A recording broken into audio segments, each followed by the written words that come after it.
Hey guys, my name is Nassim. And my name's John. And we're really proud to finally introduce our very first of hopefully many Photography Live videos. Now this particular video is our foundation course, so we want to teach you everything from gear to light to exposure. So in a way, it's a Photography 101 class, or as we named it, Level 1 Photography Basics. Now we're planning to release additional foundational videos that cover both workflow and post-processing.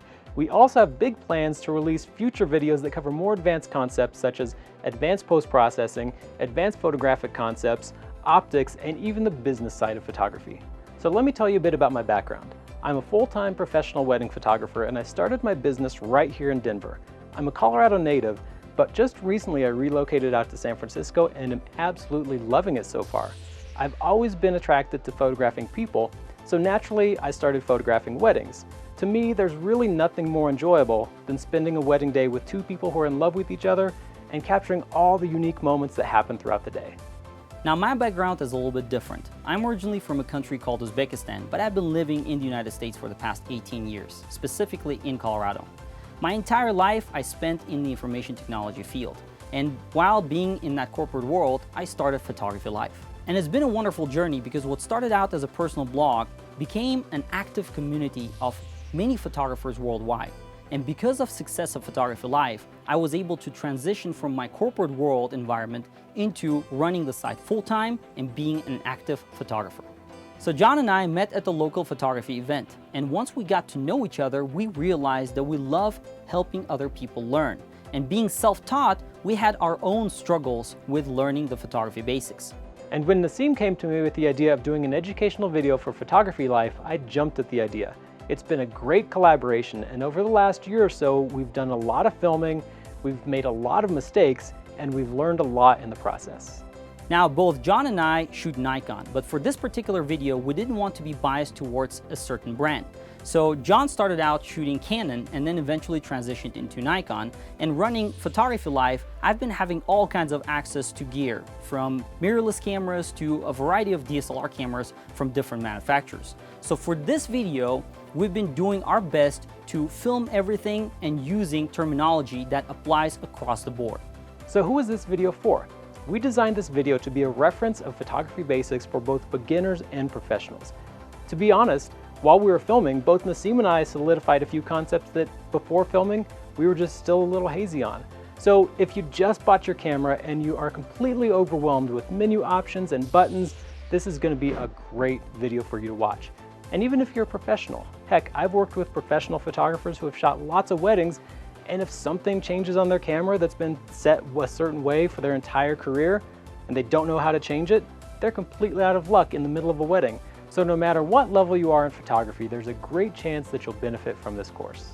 With that being said, don't expect to watch the video from the very beginning all the way to the end and understand everything we talk about, because this video is created as a reference material for you to be able to go back and watch it in the future as you grow and become a better photographer.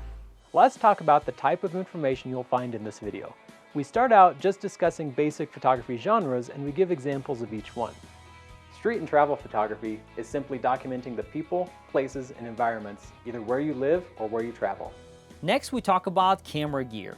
We talk about cameras, the types of different cameras you can find out there, like mirrorless and DSLR. Why is this camera called DSLR and why is this called mirrorless? SLR literally stands for single lens reflex. And what that means is when I'm looking through the viewfinder, I should be able to see, no matter what lens I attach, what the lens is gathering. Then we talk about lenses and the different types of lenses you can find out there. Right here I have different lenses. I have big lenses and I have small lenses. What is the difference between them? Some of these lenses are designed for specialty needs. Like these three lenses are for wildlife and sports photographers, whereas these lenses apply to more general types of photography, whether it's landscapes or portraits. And the different artistic results you can achieve with different types of lenses. I love primes because at a wedding reception when it's really dark, it lets me gather every bit of light that's there and still get a great shot. It also gives me beautiful portraits where my bride and groom are separated from a nice blurry background. Then we'll get a little bit more advanced and talk about crop factor and what it is. So in this case, the 300mm lens doesn't magically become a 450mm lens. The only thing that's happening is you're chopping off the corners, so you're essentially making it appear more narrow.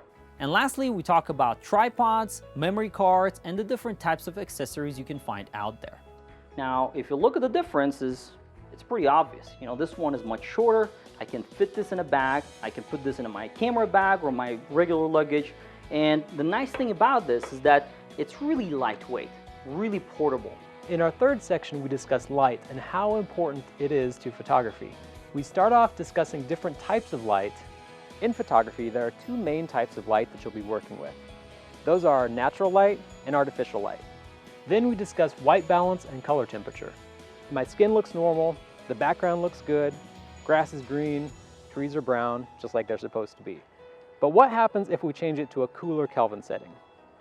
Your camera has the ability to set different Kelvin temperatures. And we wrap up the section with a discussion on soft versus hard light and how it affects your images. Now this is a great example of hard light.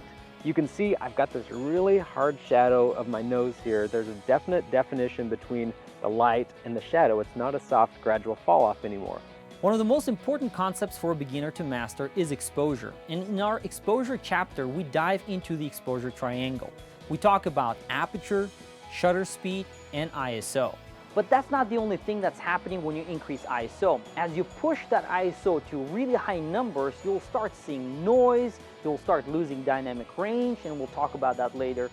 You'll lose colors, and your images are going to have more of that muddy, dirty look to them. And in the end of this chapter, we give you a great demonstration of how the three work together.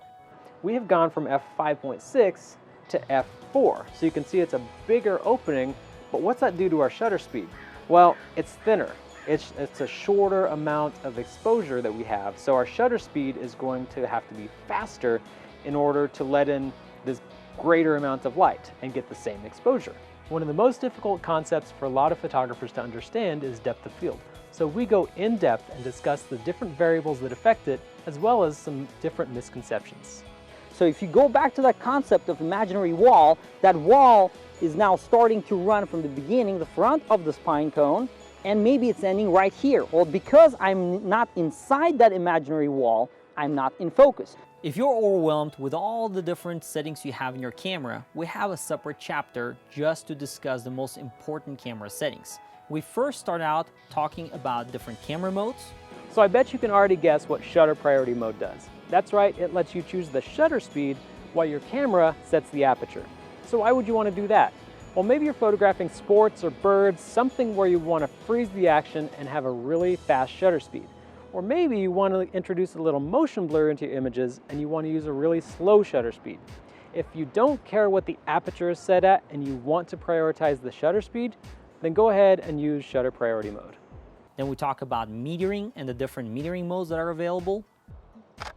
And what my camera did is it took a look and it metered off of the flower itself, but it also took into account all this greenery that's surrounding it. So the resulting image is actually a little overexposed. Because it didn't know that my flower was the main subject, it incorporated the meter readings off of the leaves as well. Then we talk about things like exposure compensation, and we even talk about things like RAW versus JPEG. Now this may be a shocker for you, but the simplest of the RAW file in 12-bit contains 4096 shades of those RGB values. If you do the math, that's 68 billion colors. Just think about that, 68 billion versus 16 million. Next, we discuss autofocus, and in that section, we talk about different types of autofocus. You only have limited coverage within the viewfinder. So if you have something that is at the edge of the frame maybe and you want to focus on that, you can't do that with phase detection. With contrast detection, you can move your focus point pretty much anywhere in the frame and you can get critical sharpness and focusing on pretty much anything. The different autofocus modes.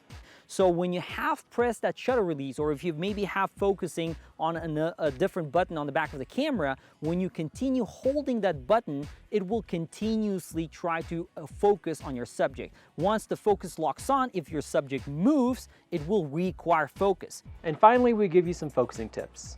The first thing you can do, and this is the best option for any low light environment, is to choose the center focus point.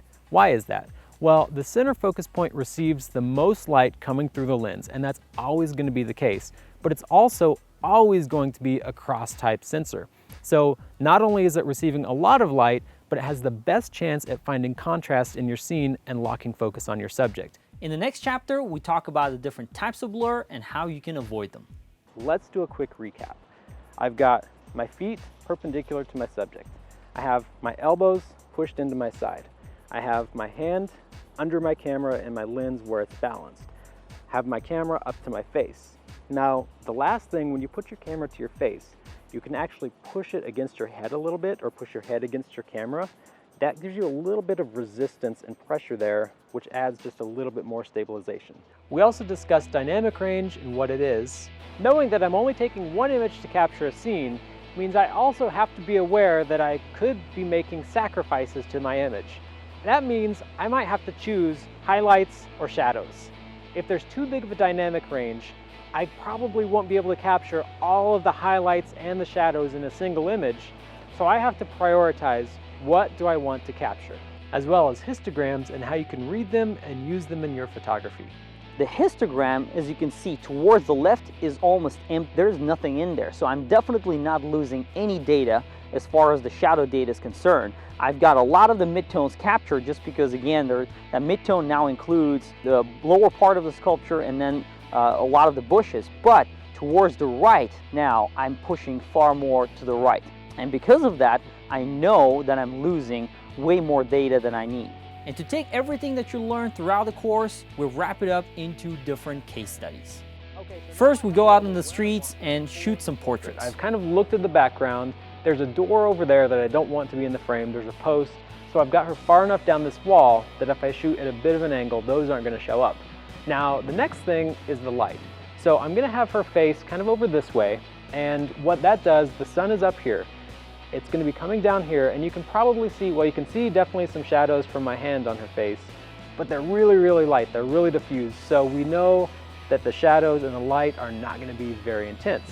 Then we travel to San Francisco and do some nighttime cityscape photography. The way that I compose this is I put that tall pyramid building to the left, about 1/3 of the frame to the left, and then I've got another building on the right which I also played about 1/3 into the frame. If you look at the bottom, this street becomes my leading line, so I'm thinking about all this stuff as I compose my shot, and this is my composition for this particular scene. And finally, we show you how to create a beautiful landscape photo in Yosemite National Park. Let's take a shot. I'm going to do the same thing. Just vertically compose, move this a little bit, and take a shot.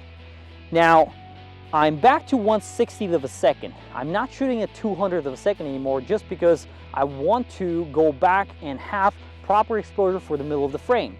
And by going to 1/60th of a second, I'm actually now exposing the middle part of the frame very well. But as you can see, I'm still getting a little bit of highlights lost in the clouds, but the clouds are white. It's perfectly fine with me.